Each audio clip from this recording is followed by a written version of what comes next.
At Salesforce, we believe that business is a platform for change. That's why we've built a clean, carbon-neutral cloud, operate as a net zero company, and will reach 100% renewable energy by 2022. So when it came time to build a new headquarters, we went big, really big. But in terms of its footprint, the Salesforce Tower is tiny. It's on track to be double LEED Platinum certified and sources 100% renewable energy. It outperforms city energy guidelines by more than 20%. Will feature the largest blackwater system of its kind in North America, saving 30,000 gallons of water a day. And the Salesforce Ohana working inside it, they're spending thousands of hours volunteering in the environment each year. Because the business of business is to make the world a better place. Ladies and gentlemen, please welcome President and Chief Financial Officer, Salesforce, Mark Hawkins.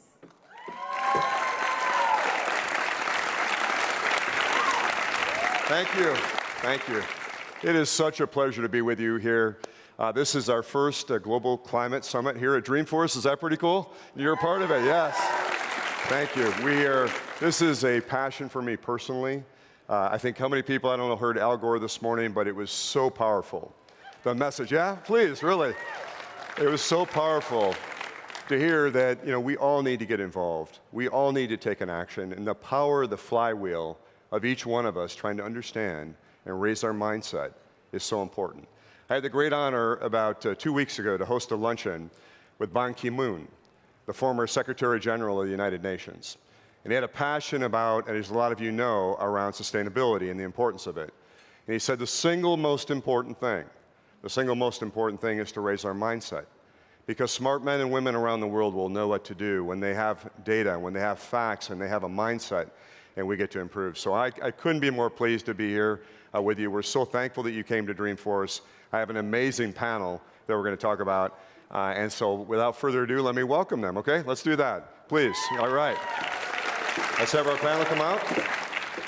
We have some great folks from some great companies, and we're going to get Rhea, welcome. Thank you. Courtney, please. Sam, let's give them a round of applause, please. We've been talking about this, and we were in the back just saying, let's just have some fun. We have an audience that cares on a topic that is ever so critical, and so we're committed to just having some fun. Yeah, guys? Yes. Okay. So, again, welcome. It's just been totally a pleasure to have a chance to have this dialogue and the whole spirit of transformation. We realize how important technology is and innovation is, and ingenuity, humankind innovation to help address this problem. We have some great folks from some great companies that are innovating. They're true trailblazers, and we all can be a trailblazer. That is the message today. We all can be a trailblazer around this, and I hope you'll join us. So today I want to basically talk about to each of you, and we'll start with Rhea, but for every one of you, just explain your role and share what really inspires you about your role, and what motivated you to get there. Please, Rhea, would you start with that? Thank you. Sorry, so I'm the CEO and founder of EcoWare. We are India's largest and first sustainable packaging company. What we do is very simple. We use the waste of common agricultural crops that were typically burnt or used as animal fodder, and we convert it to sustainable packaging that's 100% biodegradable and compostable. So the idea is to get people to move away from plastic and styrofoam and make more responsible choices. What inspires me is that when we started, this was uncharted territory. Yeah. Very few of my stakeholders really understood why plastics were bad for you, and what it really meant for a product to be genuinely compostable and biodegradable.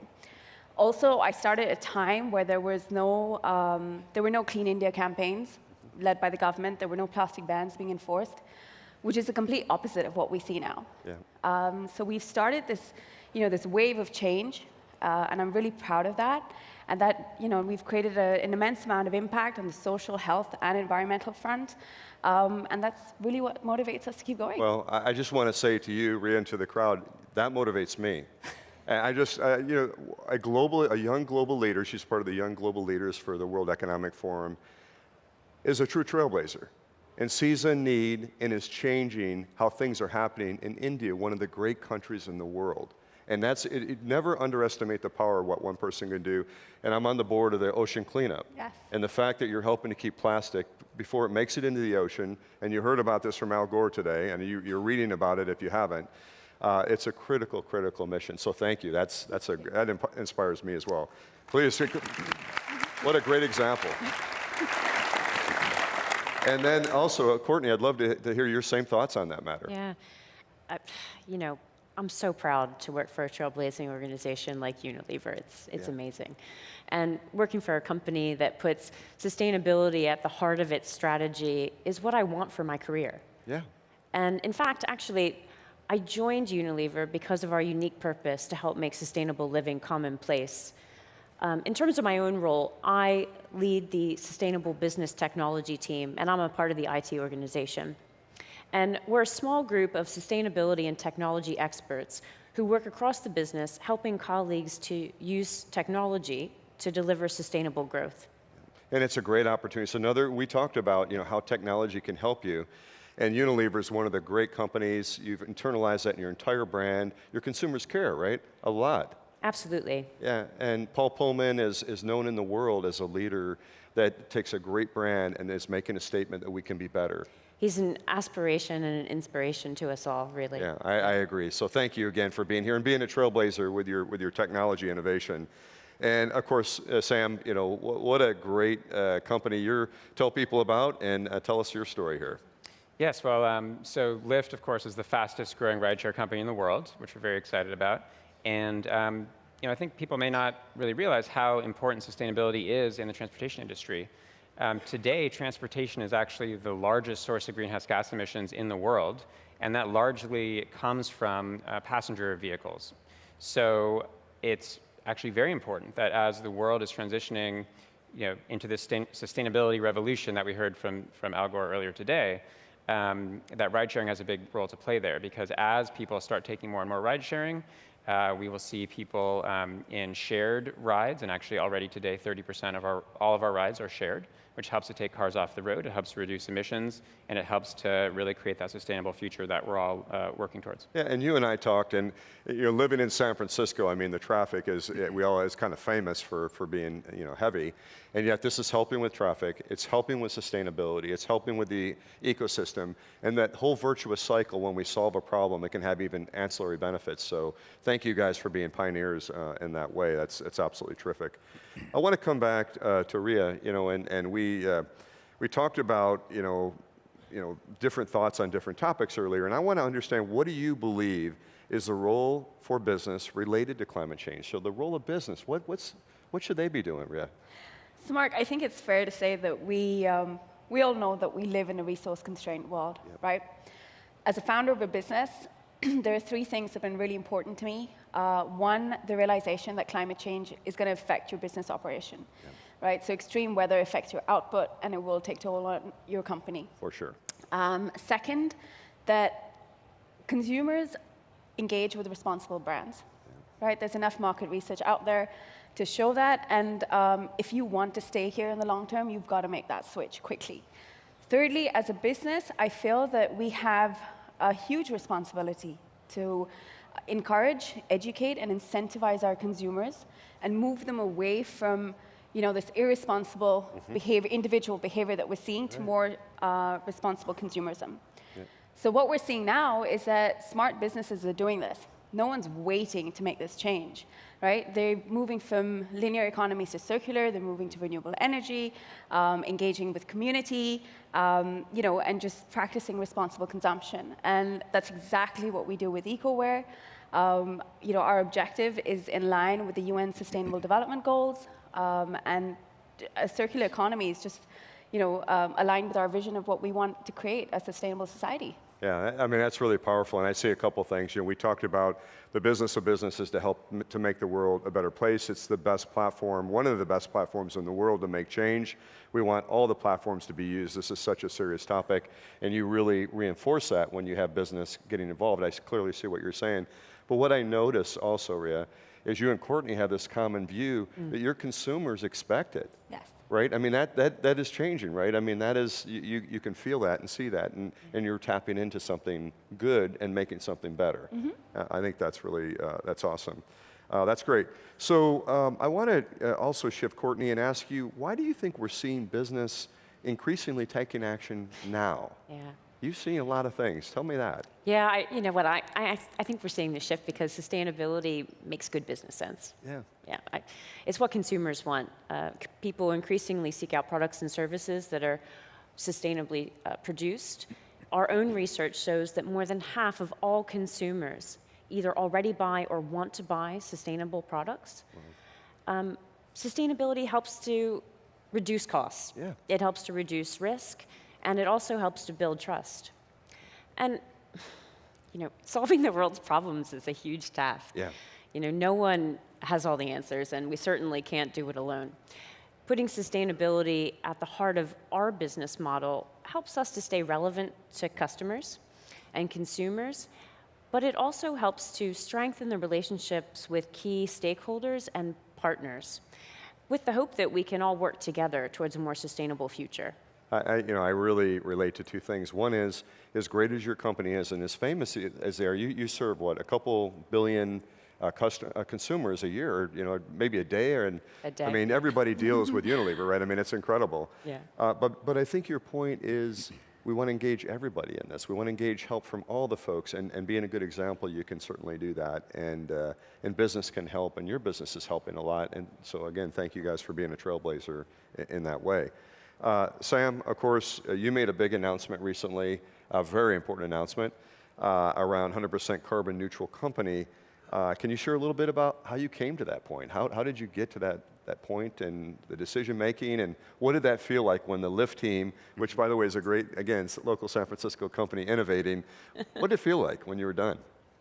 Well, it felt pretty good, actually. And for those who may not have heard the news, so actually back in April on Earth Day, just before Earth Day, we announced that Lyft was embarking on a project of carbon neutrality for all of our rides, and then subsequently for our entire business. So we are now the first and only carbon neutral ride sharing company, which means every ride you take has no net impact on the climate, which we're very excited about.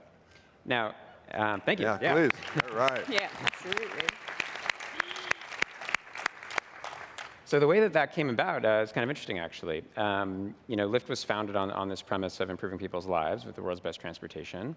And our co-founders, John and Logan, created the company to do exactly that. And in some ways, you can sort of say that even just Lyft existing as a business is already helping to address some of these challenges, as we talked about earlier. But we wanted to take that a step further.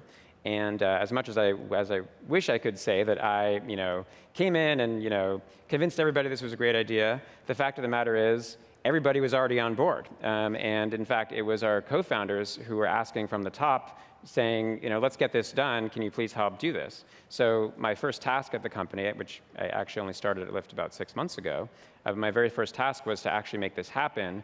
And get it out the door, and we were very excited to announce it back in April. So it's been great, and it's step one. There's lots more to do, but got to start somewhere. Yeah, and you guys celebrated when it happened? We did, yes, we did.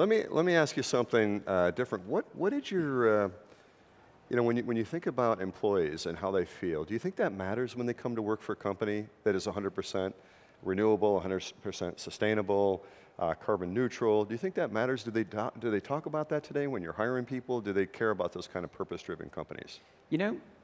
Absolutely. I hear every day from colleagues and teammates at Lyft that a big part of the reason why they are at Lyft and maybe not working at some other companies is because of the fact that Lyft does not only lead with our values, but we actually put those values into practice every day by treating our drivers with respect, by having a company that stands up for what it cares about, and that manifests itself in many ways, including sustainability, but also other ways, right?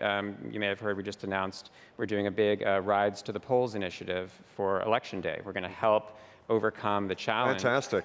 Woo. Yeah, thank you. There are 15 million Americans out there who say that the number one issue for why they were not able to vote is because of transportation. So we're trying to help solve that too. Yeah, that's really absolutely terrific here. So thank you for that. And So I want to come back and talk to Courtney on this topic of collaboration is key. We know that. And how do nonprofits, governments, and business need to work together to be successful? Love to get your thoughts from a company like Unilever. You're right, collaboration is certainly a key aspect and a key part of moving forwards. Our Unilever Sustainable Living Plan is our ambition and our way of achieving change within our own organization. But we're only one company among many. And, the challenges society faces today, like climate change, habitat loss, hunger, inequality, to name a few, these are urgent and large and really complex. Yeah. Change within our own business is not enough. And incremental improvements beyond our business are not enough either. What we need is transformational change. And what we mean by that is changes to whole systems. And the only thing that's going to bring about meaningful change is those changes to the whole systems that support our societies. So what we mean by transformational change is using our collective scale and voice to change policy and regulation through advocacy. We believe that we can change the way that business is run, but we have to do it together. And from my perspective as well, when we think about collaboration, and what I mentioned earlier around how our Unilever Sustainable Living Plan and putting sustainability at the heart of our strategy enables us to have those key partnerships and keep them strong. It also sets us up and enables us to work together in a different way. And we think that transformational change can really come from those partnerships. I agree with you. And I know a lot of times at the World Economic Forum, we speak about a multi-stakeholder dialogue to try to make progress in the world on complicated problems. And I think you really very articulately described this need to transcend different kinds of stakeholders to be able to actually get something done. But it takes all of us to get engaged in that dialogue. And that's what I think you're encouraging. And I fully subscribe to that, Courtney, so thank you. Rhea, I'd like to come back to you and just talk about, what do you do when you're confronted with roadblocks, whether it's a customer, a government, a business? You're an entrepreneur. You started with a glimmer in your eye in a great country that wasn't paying attention to a topic, and you brought a topic to consciousness. You've overcome barriers. What do you do when you're confronted with roadblocks, whether it's customer, business, or government? I'd love to hear your thoughts. And any advice to all of us as stakeholders? So I think roadblocks or challenges are a part of any journey. And I think the most consistent part of a journey. My challenges when I started out are different to what I face now.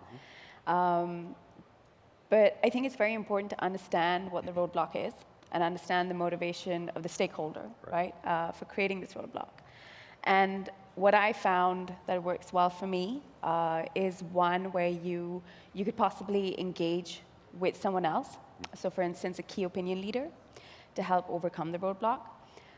You could invest in a solution, so it could possibly be technology, or just innovative thinking, change the dynamics of the conversation, right?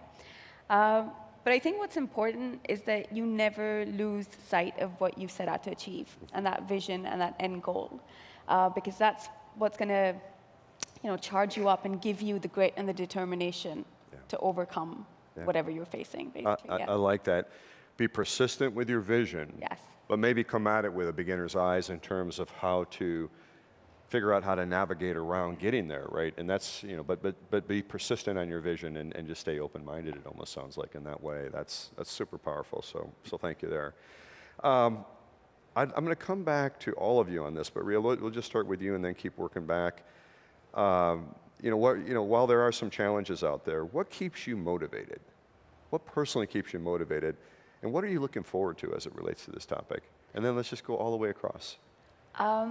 So like I said, I think challenges are a consistent part of the journey. Yeah. The impact that we created that I touched upon right at the start is really what motivates me. And the challenge, just overcoming a challenge, just makes the win sweeter. Yeah. The second, Better, right? When you yeah. when you overcome it, it's like it's hard. I talk about this a lot with my family. Of taking a complicated problem, you chunkify it, you break it down, and then you just go get it done, and then all of a sudden something big happens. Right? Absolutely. And that's what you're experiencing. Yeah, and personally, the second thing that motivates me is my children. Yeah. I've got 2 kids, they're 5 and 7. I feel that we're all paying for climate change. We're paying for it in terms of dollars, lives, livelihood, in every way possible. And it's something we can't afford to pay for anymore. Personally, I'm looking forward to a safe, sustainable world, building a shared future where we're not worried about microplastics in our food or extreme weather patterns or the quality of air that we're breathing. Because I feel that our kids deserve the opportunity to grow up in a world that we have or even better. And I feel that that's something that we're going to achieve when each one of us, irrespective of gender, race, age, wherever you're coming from, realize that climate change is our collaborative problem. And the tools to create that change lie in us.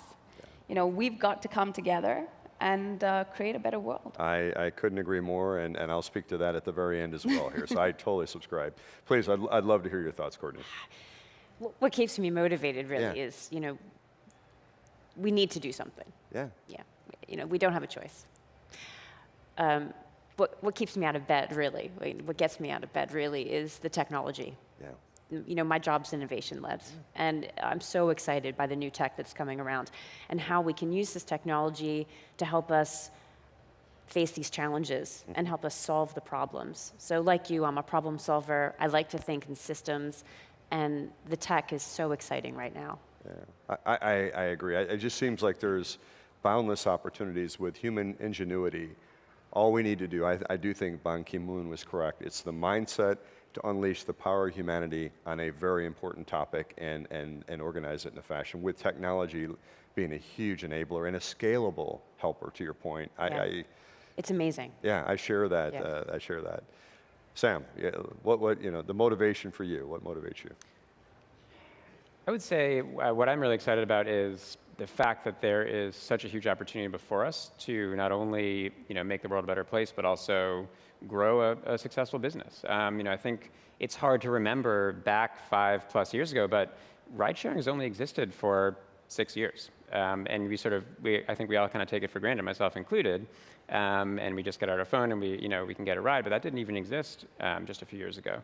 And despite the amount of tremendous growth that we've seen, today ride sharing still only makes up less than 1% of all vehicle miles traveled in the United States. So it's still a really small part of the transportation ecosystem, but it's also growing very rapidly. And I think if we kind of continue on the trajectory that we've seen, and if we can continue to successfully integrate ourselves with the public transit system, with our new bikes and scooters program, for example, and also work towards the long-term goal of electrifying every single car that is driving for Lyft, we have the chance to really make a big dent in this transportation emissions issue. So I think that's tremendously exciting, and that's what makes me leap out of bed every morning and keep working on this. Well, I'm going to speak a little bit too about what motivates me, and you all touched on different dimensions, which I relate a lot to. But I have some of my families in the audience here today, so it certainly motivates me immensely. But the first time I was telling we were doing a sustainability town hall dedicated at Salesforce. So we had this incredible sustainability team, and we were having a ton of fun. And I was talking to them, and I the sponsor of what we call Earth Force, which is we have over 6,000 team members volunteering in our group to help all over the world, inside our offices, outside our offices, to try to make things more sustainable. That's just one dimension. They're like super cool. Don't get me started there. But I was describing to them the first time I traveled all the way around the world. And we were living in England at the time, and I flew to Japan, did a lot of business in Japan, then flew to San Francisco for business, and then flew home back to London. And I thought, that's it. That's it. Oh, I thought, the world is unlimited expansiveness. And then I started thinking about what's in the air here is not that far from what's in there, and it just keeps rotating. And same with the water and the resources and such. I think about my family, and you know, all the you know, the families that are out there, I think there's a compelling need to be realistic that there are finite resources and that we have to address this topic. And Al Gore did just a masterful job to just say, let's just get real about it, let's get practical about it, and let, you know, mankind and womankind work together, and let's just go solve this thing. So it motivates me a lot. Let's keep this dialogue going, and I'd like to, you know, turn this to Sam and then to Courtney. A lot of people in the audience are joining us from various businesses. What can an individual do to make a difference? I want to hear from each of you, and we'll land with Ria too. But just, Sam, why don't you start? Like, what can we do to make a difference in our various businesses as an employee? Well, I think there's a couple of things that you can do. You know, like the Eco-Force, is that what? Earth Force. Earth Force, like the Earth Force. We similarly have a group we call it the Sustainability Club. I guess we're a little still, you know, figuring out our branding, but this sounds pretty cool, though. You know? Yeah, it's great. It's great. We got a clubhouse and everything. It's always good to be in a club, right? I mean, come on, huh? But you know, that group of folks who, you know, it's not their full-time job, but they come every month and we talk about projects and things we can do around the office to, you know, improve signage around waste collection and composting, and, you know, all manners of different projects they've taken on. It's been great to kind of see that as a way that people can get involved, and so I'd encourage folks to, you know, either seek out such a plug or club or program at your company, or if there isn't one, create one.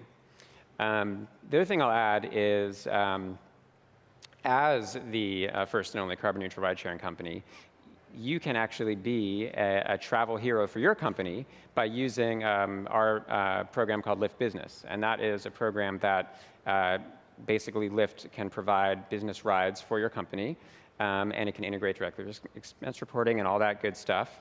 And that way, you know, we can spread the message of carbon neutrality and reducing the impact of all of our travel, not only, you know, as individuals, but also within our companies. That's a terrific set of things that we can do here. Courtney, please, your thoughts. I'm going to echo a little bit of what Sam was talking about. So personally, I think that, sorry, I have a little bit of hair.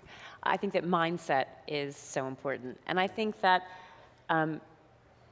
everyday actions can make a huge difference. I agree. So first and foremost, be an advocate. You know, there were some colleagues who wanted to start doing sustainability projects outside of their day-to-day jobs. So we started this skills-based volunteering program. So think of it as people using their everyday skills. So down the street, you can go to the food bank and teach them how to use pivot tables so that they have, you know, better time efficiency on Excel, so they can spend more time in the community. It was so wildly popular that we launched our U volunteer portal. It's actually a Salesforce app exchange app. All right, hey, thank you. Thank you. Actually, it was one of the ones that you guys, it's based on the ones that you use internally. Yeah, it's a great app. And again, really successful. We piloted this year, and we're going to go global with it in 2019, which is great. If you're new to sustainability and it's something that you're not, you know, too well versed in, you know, start simple. Yeah. Do the simple things.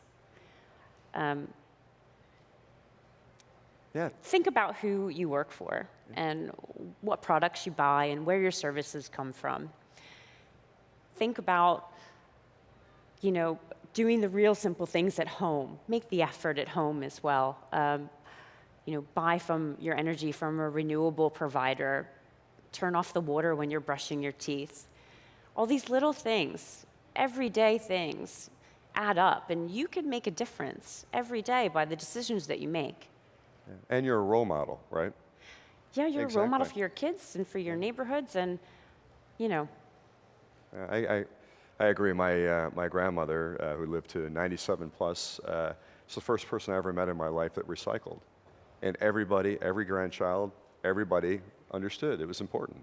And it was way before recycling was popular in the United States. And I just think you need people with a little bit more vision. And I think the little actions and the multiplier effect, the flywheel effect, just really starts to take shape. And then you get people that have levels of responsibility, like the people in this audience, and all of a sudden, we can make bigger decisions and bigger flywheel effect, and all of a sudden, before you know it, we're making progress. So It makes you feel good, right? You start to get confident. Oh, I can do this. yeah, What else can I do? for sure. I've just started doing zero waste in my household. Boy, that's tough. yeah, that's not easy. Really tough, yeah. Yeah, but it's a step. Rhea, bring us home on that one. Anything else that you think about on that front here? Anything No, else for I agree individuals? with Sam and Courtney and what they've had to say. I think you need to, be the change that you want to see. We've heard that this week, right? Yeah. You start small, and then it just becomes a way of life, really. You kind of forget what you did before. I would also add that I'd create awareness. I would challenge anyone who's behaving differently. Yeah. Because that's part of the whole education thing, right? So encourage people to stop using their plastic bags, reduce their waste footprint, just go more reusable, what do we call it? Reduce, recycle, and reuse, right?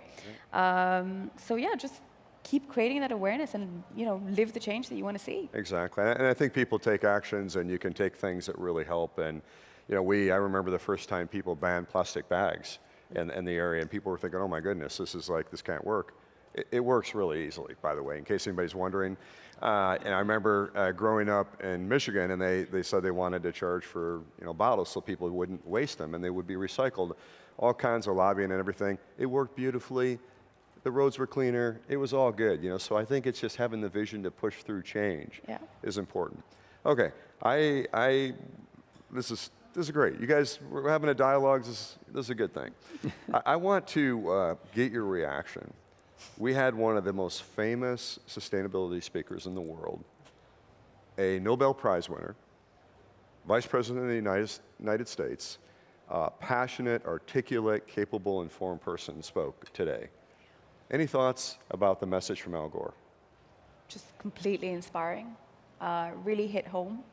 The images that we saw of the floods, just the damage that happens through climate change, and when he said that this was just 3 days ago, I haven't even got today's images to pull out. I mean, that was like, wow, this is happening every day. It's happening across the world. It's not just select places anymore. It's not just select people. It's affecting every one of us. And when he said that I want to recruit you to create change. That was powerful, wasn't it? That was really that was powerful. A moment. Because I was like, I'm in. Yeah. I think there's a lot of people in this audience that probably said that. It was just like, wow. It was. And, I think that we need to we need to collaborate and I guess build on this momentum, like I said, because climate change is happening, and we've had several conversations about whether, that we've seen this shift in mindset, right? And you've seen people doing more, you've seen businesses doing more, but whether it's quick enough to stop, I'm not even going to get a reverse, but stop climate change and the damage that we've already created. So I keep harping on about building momentum because we need to work quicker. We need to get together to make more of a change. I agree. Love to hear your thoughts. He's such an inspiration. I've been a big fan of his for many years, actually. I love how he propositions himself. He always starts out with the truth. In pictures. This is what's happening. This is what's happening today. And then it makes you realize the sense of urgency associated with these huge issues that we need to address. And then he always ends with this wonderful, enlightened positivity. He tells us how to do it. And he tells us the way to do it is to collaborate and to work on policy and legislation and to make the simple decisions every day as well. He's, bless him, he's so motivated to continue fighting. And it's such a noble cause to fight for. So I'm happy to be a supporter and also, again, sign me up. Sign me up. I think the one thing that really catches me in my role as CFO, I always say, when you have the facts, you pound the facts, and when you don't, you pound the table. And I just felt like there were just a lot of really powerful data points, visual data points, mathematical data points, things to help us, and again, in the words of the Ban Ki-moon, of raise our consciousness about this is the problem that we need to solve together. And back to your point of multi-stakeholder and and not discard people and not talk past each other, but to try to talk with each other to move forward on an important topic. Yeah. Please, Sam. Well, it was interesting because after Mr. Gore's session, we had actually the opportunity to sit down with him for a few minutes. He graciously sat with us and with the sustainability team at Salesforce for a few minutes and talked about a number of topics, but one of which he really emphasized was, the importance of voting. And I think that the fact of the matter is that if we care collectively about these issues, the only way that we will be able to address them is if we can address them from a governmental perspective. And that got me thinking, actually, about an extracurricular activity that I've been involved in outside of my role at Lyft, with this really interesting organization called the Environmental Voter Project. Oh, wow. And I really would encourage folks to check it out. It's environmentalvoter.org, I believe. But basically the idea there is that there are already almost 16 million Americans who care about climate and environmental issues, who would list it as one of their top issues, who are registered voters, but who have not voted consistently. And the idea is, it's much harder to change people's minds if they don't believe in climate change for whatever reason.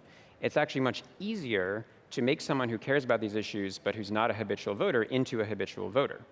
And so that's exactly what the Environmental Voter Project is doing. It's reaching out to folks, and it's not even talking to them about the environment because they're already on board.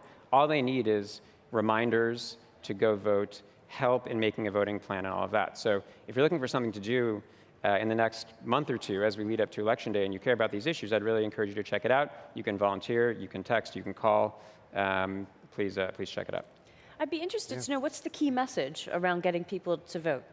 It's interesting, actually. So they use several different strategies, but one of them is a little bit of peer pressure, actually, to say, hey, everybody, did you know that you're the only person on your block who's not voting? That'll get it right. That could be really effective, by the way.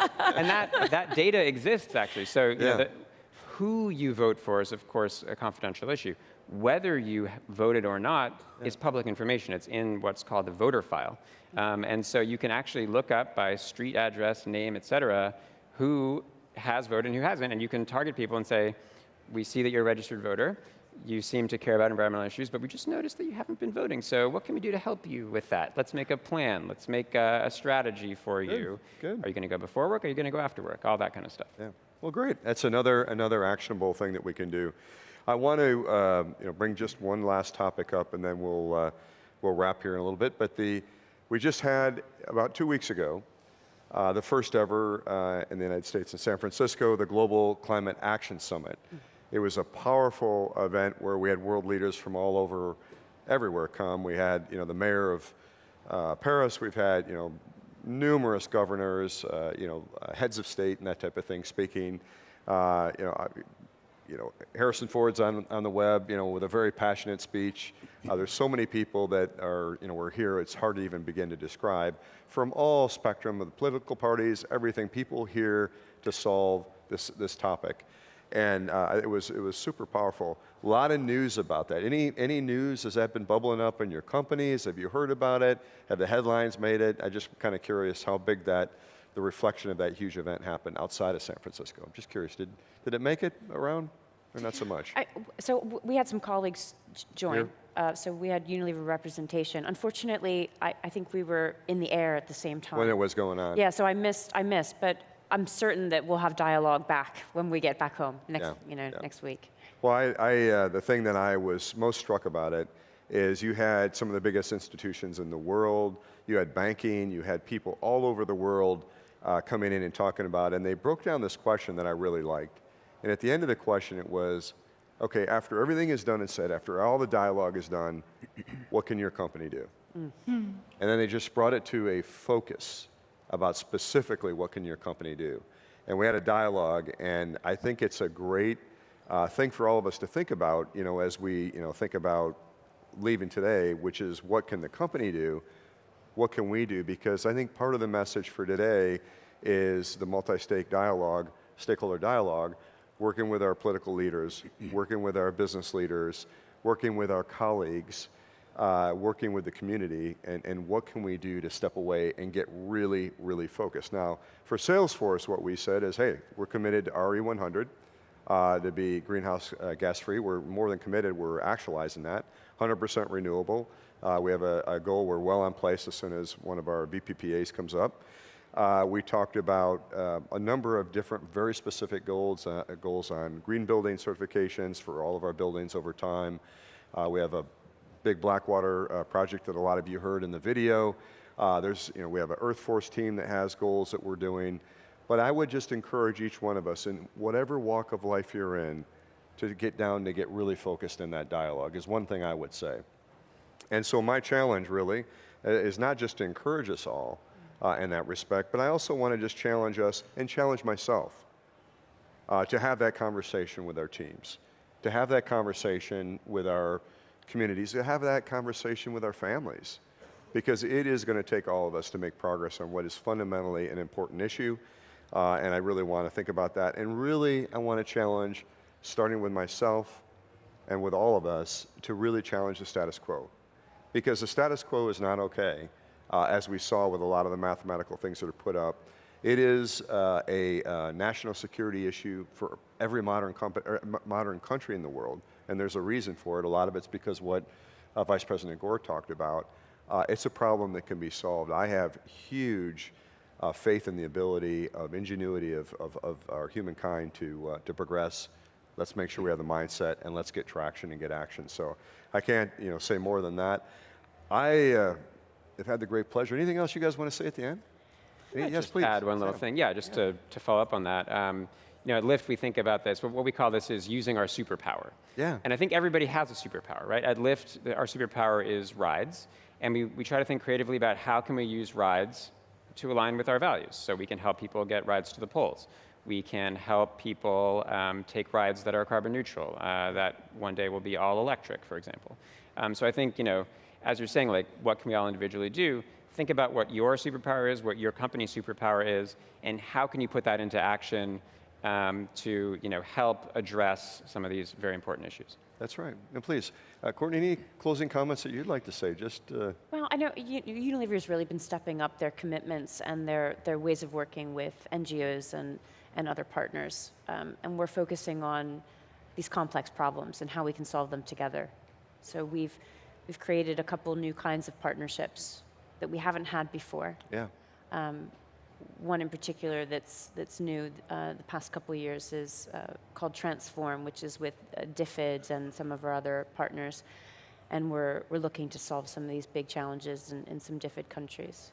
So I think these unique types of partnerships is critical. As I mentioned before, no company can do this alone. We need to come together. These huge problems. Yeah, I wholeheartedly agree. Rhea? So I agree with you. I think we're at a crossroads. I think this could be the best century ever, right? Or we could destroy the planet and this could be it. I believe in humanity. I really believe that each one of us can create this change, and we're really the real climate leaders. And if we do our bit, like I said, this could be the best century ever. Yeah, so, I agree. And I just want to close by saying a couple things. One, I'd like to ask you to give a round of applause. These amazing trailblazers right here, please.